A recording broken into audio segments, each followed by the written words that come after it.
Hello guys, welcome again to my channel J Calma TV.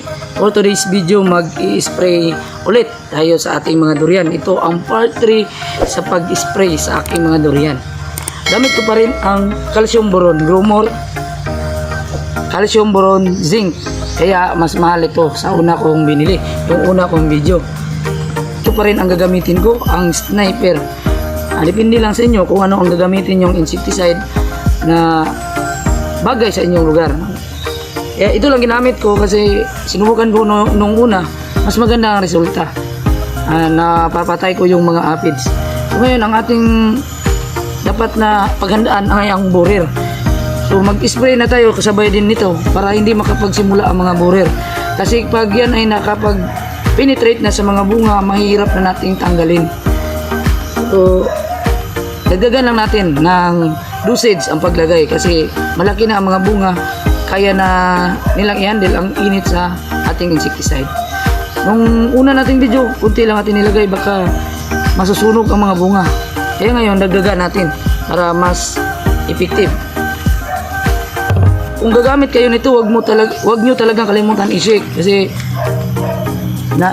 punta sa ang mga medisina na naninigas, kaya i-shake natin para mahalo lahat. Dito pa rin, kalahati pa rin ito sa 1 gram.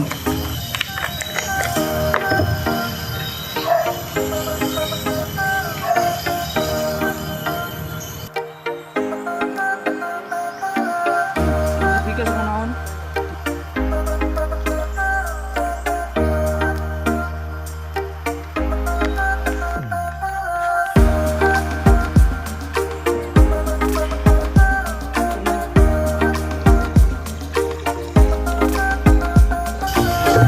At ito, dagdagan natin ng dosage para mas epektibo. Kung nung una akong video ay nilagyan ko lang ng 7, kaya ngayon lagyan natin ng hanggang 12 na ganito, takip.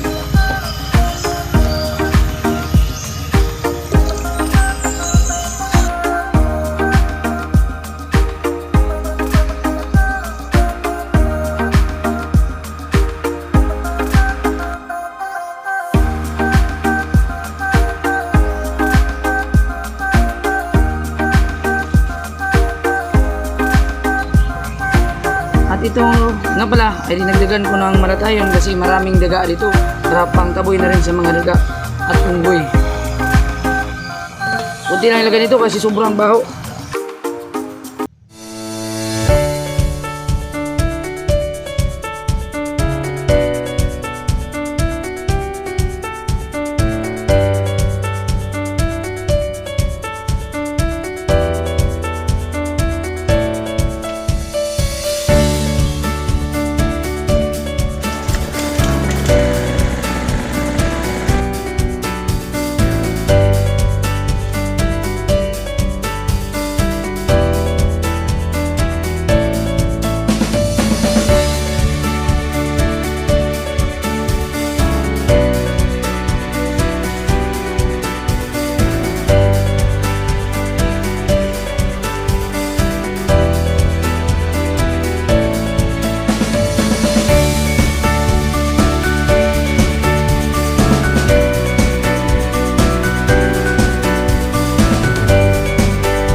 Panahon ngayon, kailangan talaga nating mag-spray kasi ang ating mga durian ay nagpa-plasing.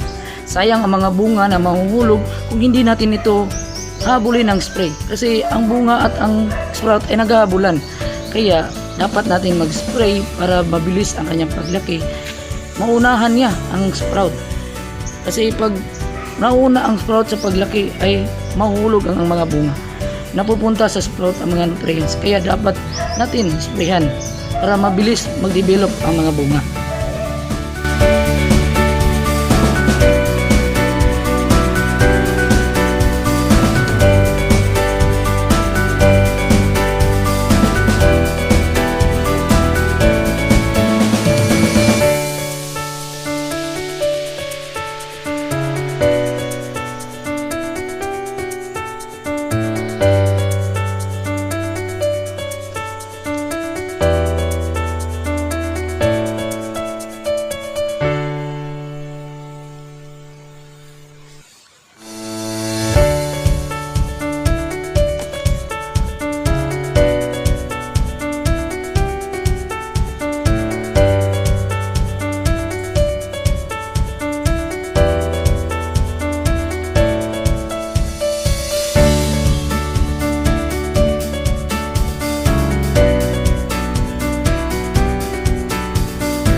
sa inyong panonood sa video na ito at sana may natutunan kayo.